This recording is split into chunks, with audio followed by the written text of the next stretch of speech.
तो दोस्तों आज हम लोग एक बार फिर से डिस्कशन करने जा रहे हैं डॉक्टर जयशंकर के नए दोस्त मार्को रूबियो को लेकर और इनके द्वारा ट्रम्प के सहयोग से जो नई स्ट्रैटेजी अपनाई गई है उससे भारत को कितने कितने एडवांटेजेस होंगे उनको लेकर, जिसके नतीजे आपको आगामी 2-3 महीनों के अंदर देखने के लिए मिल भी जाएंगे। इसके अलावा मैं आपके सारे डाउट्स आज इस वीडियो में कुछ ही मिनटों के अंदर क्लियर कर दूंगा, जैसे टैरिफ्स को लेकर, China+1 पॉलिसी को लेकर, इसके अलावा जो भारत को मिलने वाली अमेरिकन मदद रिसेंटली बंद हुई है इसको लेकर भी मैं आपको सारी कुछ चीजें बिल्कुल क्लियर कर दूंगा। वीडियो को कहीं से भी स्किप किए बिना अंत तक जरूर देखते रहिएगा और इसी तरह की वीडियोस के लिए चैनल को सब्सक्राइब जरूर कर दीजिएगा। तो देखिए, अमेरिका के जो नए विदेश मंत्री है मार्को रूबियो, इनके बारे में शुरुआत से ही कहा जाता है कि ये प्रो भारतीय हैं और इसके अलावा एंटी चाइना एंटी पाकिस्तान है। इस वजह से इन्होंने देखिए भारत को सबसे ज्यादा सम्मान दिया। भारत को ट्रम्प के इनॉग्रेशन के दौरान फ्रंट सीट पर बिठाया। डॉक्टर जयशंकर को आपने देखा।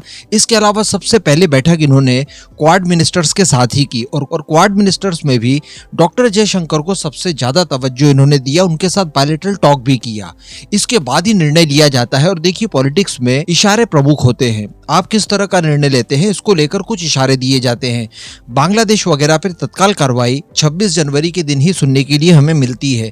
बांग्लादेश को मिलने वाली सारी एड वगैरह बंद कर दी जाती है। इससे बांग्लादेश अपनी साजिशें पूरी नहीं कर पाएगा और भारत के खिलाफ वो उस तरह के षड्यंत्र अब नहीं कर पाएगा जो कि जो बाइडेन के कार्यकाल के दौरान किए जाते थे। जो बाइडेन ने, मैं आपको बता दूं कि 400 से लेकर $450 मिलियन की मदद की थी बांग्लादेश को अभी तक, जो कि लगभग भारत के खिलाफ ही इस्तेमाल किए गए। इसके अलावा वो लोग पाकिस्तान को भी मदद कर रहे थे। पाकिस्तान की मदद भी रोक दी गई, जिससे कि भारत के अंदर आतंकवाद जैसी घटनाएं काफी हद तक रुक जाएगी। मैं आपको एक उदाहरण के तौर पर बताता हूँ कि अमेरिका की ये जो मदद इन तत्वों को दी जाती थी, ये किस किस रूप में दी जाती थी। तो आप यहाँ पर ऑफ इंडिया का एक आर्टिकल पढ़ सकते। ये लोग गाजा के अंदर गाजा के लोगों की मदद के नाम पर $4000 देते थे और ये इस नाम पर दिए जाते थे कि आप इनसे कॉन्डोम्स खरीदिए। सोचिए कितना अच्छा काम लगता है देखने सुनने में कि एक प्रोग्रेसिव टाइप का काम किया जाए, इसके लिए अमेरिका मदद कर रहा है। लेकिन क्या वास्तविकता में इतने डॉलर्स का ये लोग कॉन्डोम्स खरीदते थे? नहीं। डेफिनेटली इसका इस्तेमाल ये लोग एंटी इजराइल एक्टिविटी में किया करते होंगे।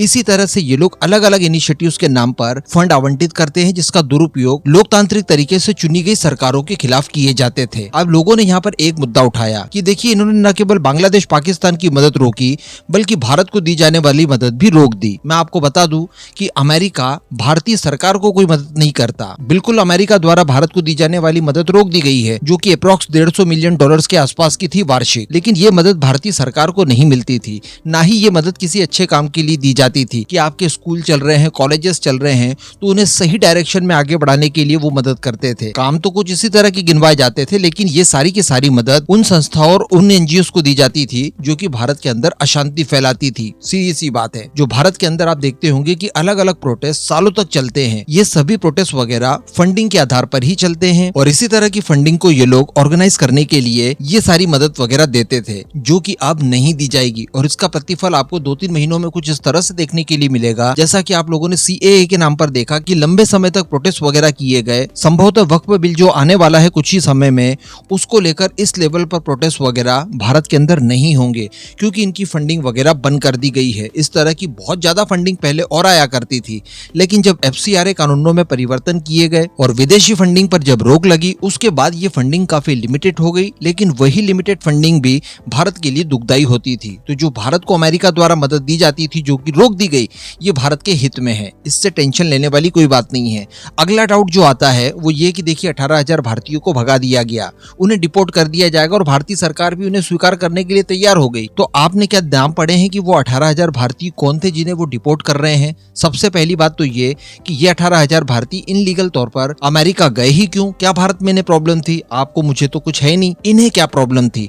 और दूसरी बात कि इन 18,000 भारतीयों में मैक्सिमम वो लोग थे जो कि भारत के खिलाफ ही साजिशें करते हैं वहां बैठकर। तो संभवतः यहाँ भी लोगों की लिस्ट वगैरह भारत के द्वारा ही दी गई हो कि भैया इन्हें डिपोर्ट करने के नाम पर भारत आप भेज दीजिए, इन सभी का ट्रीटमेंट यहाँ पर अच्छे से किया जाएगा। तो यहाँ पर आपको ये डाउट भी दूर हो जाना चाहिए कि इन 18,000 भारतीयों को अगर वो लोग वापस भेज रहे हैं तो इसमें भी भारत का हित है। उल्टा इसके नाम पर हम लोग करोड़ों घुसपैठियों को भारत से निकाल पाएंगे। इसके बाद China+1 पॉलिसी ले ली जाए, जो कि सीधे जुड़ी हुई है टैरिफ्स को लेकर। देखिए यहाँ पर मैं आपको कई बार बता चुका हूँ कि डोनाल्ड ट्रम्प जो है वो टिपिकल राजनेता नहीं है, बल्कि एक टिपिकल और बहुत ही सक्सेसफुल बिजनेसमैन है और काफी ज्यादा हार्ड बार्गेन करने में वो विश्वास रखते हैं और उनके पास इस तरह उनकी क्षमताएं भी है कि वो हार्ड बार्गेन कर लें। ठीक उसी तरह से जिस तरह से hard bargain prime minister Modi भी करते हैं। प्राइम मिनिस्टर मोदी भी आप कुछ समय से देख रहे होंगे लगातार जो नई नई डील्स की जाती है बड़े स्केल पर, वहां पर वो टेक्नोलॉजीज मांगते हैं। उसके बाद जो डील का पैसा होता है उसमें से कुछ परसेंट वो वापस भारत में इन्वेस्ट करवाते हैं। इसके साथ साथ वो लोकल मैन्युफैक्चरिंग की बात करते हैं।